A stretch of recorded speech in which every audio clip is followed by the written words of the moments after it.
Hey guys, welcome back to the channel. Today we're back on the Duramax. Now, I don't know if I told you guys or not, but I think this is actually an LBZ. It's got the LLY VIN number, but you look at everything under the hood, it's an LBZ. And after doing some reading, I found out in 06, the LLY is an LBZ. So that's even more exciting.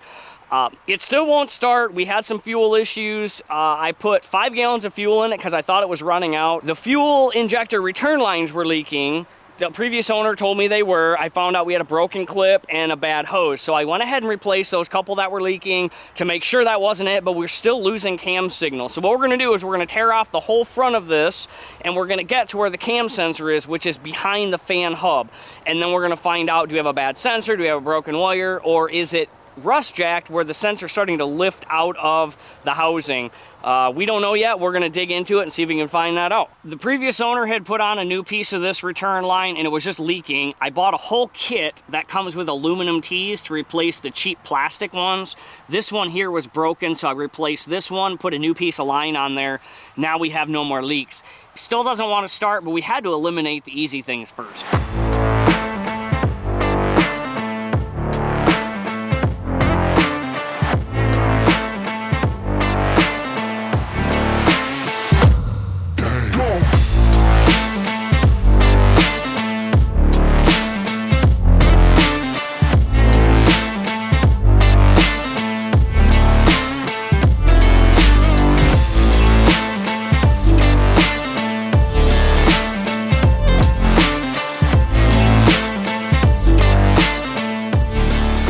Here we got it, guys.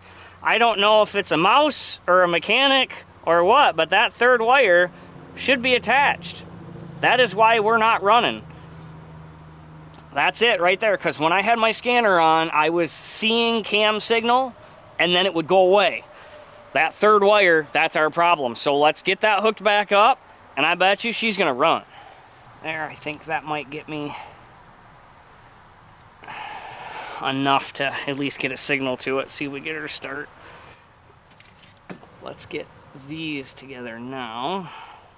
Difficult as possible. Now we got to make sure when this starts, it wraps it all up in the wiring harness, or in the belt, I'm sorry. Well, that might be just enough to get us a signal, and I think it's going to miss the belt. Let's see if she fires off. Oh, we got to put battery in it. We forgot we got to hook up the ground to the body. Once we do that, we got excited on hooking things. Right. We were excited to get these wires to wrap up in the belt. Yeah. All right, let's see if she starts.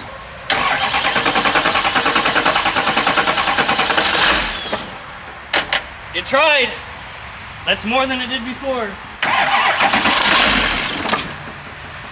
I bet you it does want the mass airflow sensor. All right, I can do that.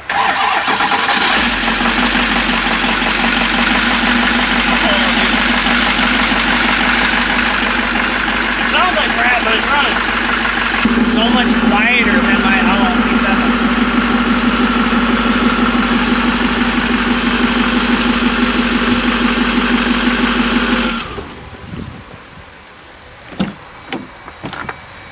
Just blew that injector out. It blew an injector out? Yeah, watch.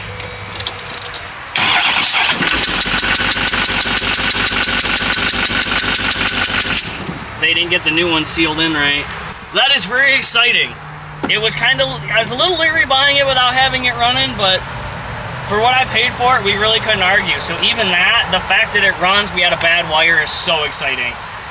Now that we know it runs, the next step is we're gonna pull the body right off of this thing. We're gonna take all the wiring out of the dash and we're gonna figure out how to make this thing run as a standalone with just power and grounds.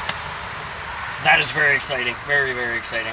Now that we know it runs, it was so exciting to find out how simple it was. We do have an injector we got to deal with, but now that we know that it runs, we need to find out if the VATS, the vehicle anti-theft system, is going to be an issue. The way we're going to do that is we're going to unhook the body control module. We're going to bypass the starter solenoid so it'll crank and see if it runs. I don't know if this is going to work or not, but we're going to try it. I don't want to have this computer programmed if necessary, but we do what we got to do to make it happen. Unhook that, see what it does. Body control module on the van apparently is on the passenger side. That's the guy right there. So I don't know what holds this thing in. We're just gonna start pulling until it falls out. I don't have a screwdriver. I Thank you. Oh, thank you.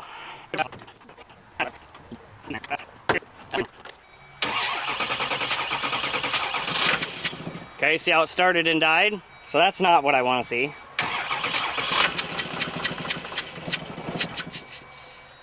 Almost looks like it ran out of fuel there.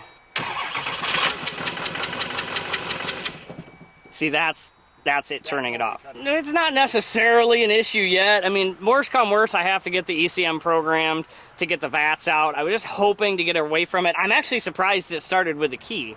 I didn't expect that. Well, we do need the BCM for it to run. That's what we were checking by unplugging that is it'll start and shut off. That's the VATS, the anti-theft shutting it down. Plug everything back in, it starts and runs. We did have a dead battery we had to switch out. What we're gonna do for right now is we're gonna rip the dash out, pull all the wiring out, and we're gonna pull the cab right off this thing and keep working. We'll probably just have to have the VATS turned off. If it's simple enough to keep the BCM just in the dash of the Jeep, we may do that too. We're gonna see, but we're gonna rip all the dash out of this, get all the wiring out of it, and we're gonna lift this cab right off, set it out of the way, so we get the engine exposed. You heard how funny it sounds? It's got a blown injector. I think it wasn't installed properly. Get that fixed, get the return line fixed. Keep moving from there.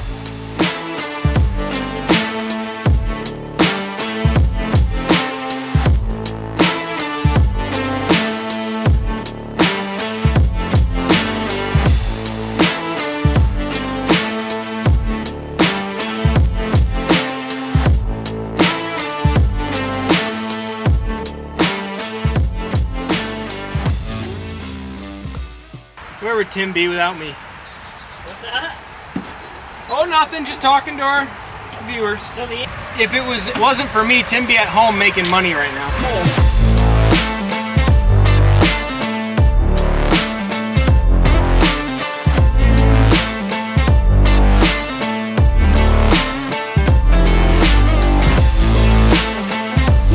All right, let's see if we can take this cab off with the mini skid we got.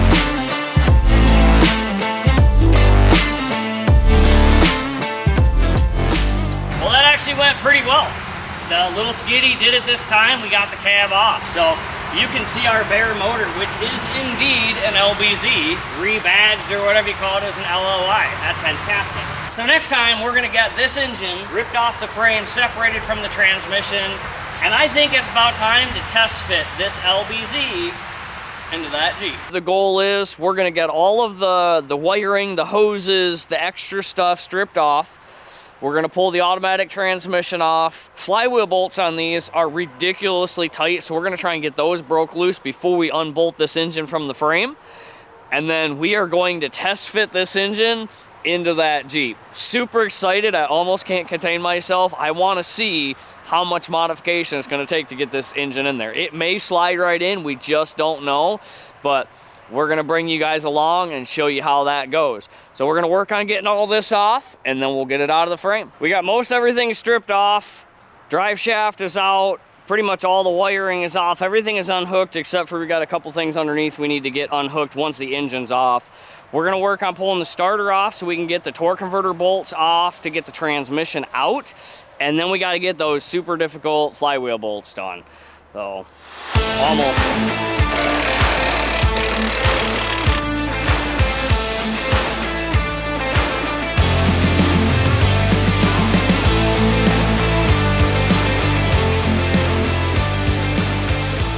Well, engine's out.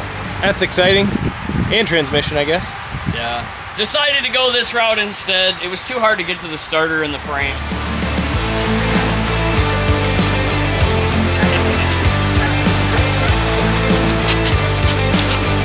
A little bit easier than the Mustang housing bolts. Hey, you see it just pop. I was moving it. Where's she?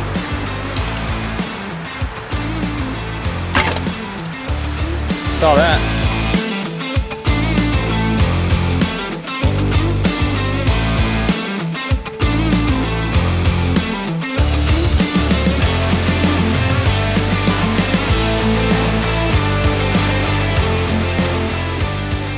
The time has come. We've got to see how well this fits in the Jeep. We don't even have a clue. It looks like it's going to be tight. So what we're going to do is we're going to pick it up, We're gonna slide it in, we're gonna figure out what's in the way. If something is in the way that we know we can cut out, we'll cut it out and we'll do it again.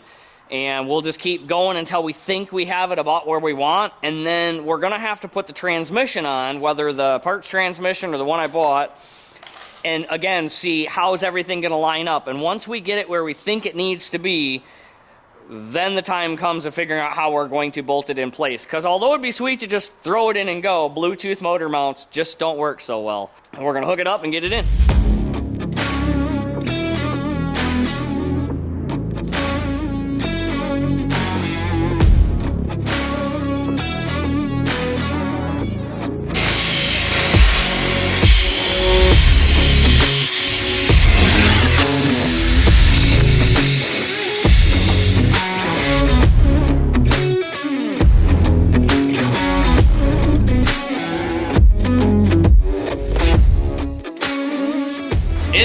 It's definitely a snug fit, but so far it's actually looking really good. You saw us cut off this mount partially.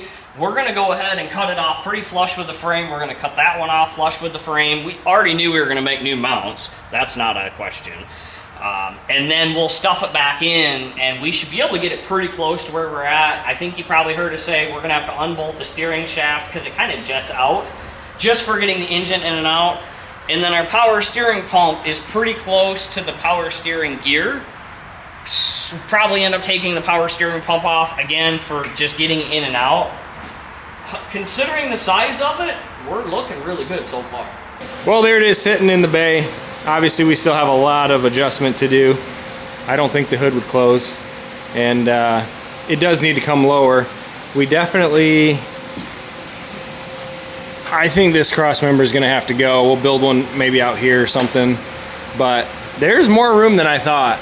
And there's also less room in small little spots like that steering gear. It's not bad. We're looking pretty good in there too. Look at that harmonic balance.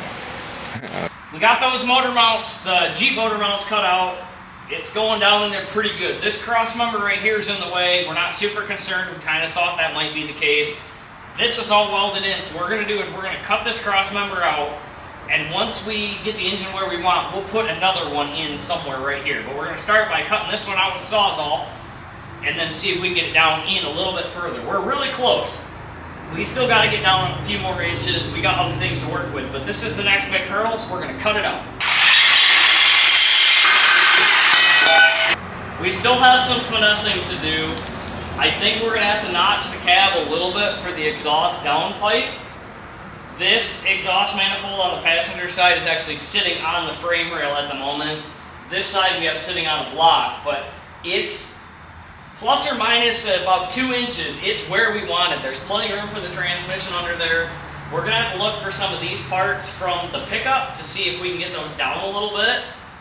But it fits. Our biggest interference is the power steering gearbox. This is really what's causing us issues. I don't know what options we have yet.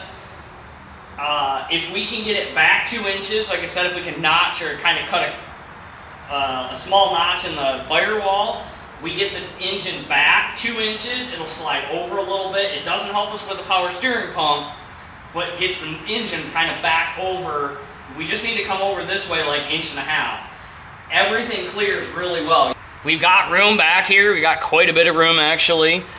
That's why we say we need to get it back about 2 inches. We got room around our AC lines over here. Our steering shaft is good. Better than I thought it was going to be. That's exciting, guys. We have it sitting in there. Still have a little bit of work to do to get it exactly where we want, but it is sitting in there. It's kind of on its own weight. Half it's on the Jeep, half it's actually sitting on the differential because we just got a board in there, but it's pretty much there. So next time what we're going to do is we'll pull it back out, we'll figure out how we got to notch the firewall, we'll test fit it with the transmission, although underneath I can see there's tons of room. We'll go ahead and get the dipstick out of the way, we'll pull this intake, and we'll pull this oil fill neck, look for a pickup one of these, and then I think that hood's going to close. I think we're going to have room in there if we just change these 3 things over to a pickup version, because this is out of that van. We decided to go ahead and just rip all this stuff off. We just cut the dipstick tube off. We'll figure all this out later. We want to see if the hood closes. That's the important. Oh, dude, good room. I can put my hand between the alternator and the hood. Well, and there's quite a bit of room already.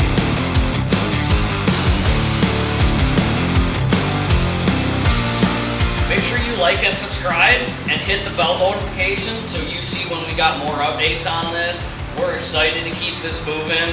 We're ready to be driving this now, and we want to take you guys along. So thank you so much for watching.